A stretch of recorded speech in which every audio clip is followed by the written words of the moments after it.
može? Može. Počinje prvo kolo Svetske lige, susrećete se sa Italijanima, šta očekujete od meča? Prvo, hvala vam za ovo svetlo, pošto ste nam pojačili ovde na bazenu, tako da. Počinje, da kažemo, sezona, utakmicom protiv Italije u Šapcu. Sigurno da je, da kažemo, jedan novi početak i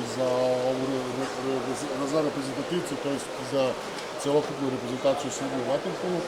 Ono što predstoje sigurno, da kažemo, znači, utakmice Svetske lige kao pripremni period za nešto što sledi u maju mesecu, a to je svetsko prvenstvo u Japanu, ukoliko se održi zbog ove celokupne situacije sa koronavirusom. I naravno, kroz završnicu na leto, gde imamo i evropsko prvenstvo u Splitu u Hrvatskoj. Možete nešto da nam kažete malo više o Italijanima, kakva su ekipa? Pa, iskreno da kažem, ovo je sve novo. Kao što smo videli na utakmici protiv Hrvatske, da su, da kažemo, stvarno novi sastavi. Ono što sam video, jer sam dobio listu, ima puno mladih i novih igrača, tako da ne mogu ništa da iskomentarišem.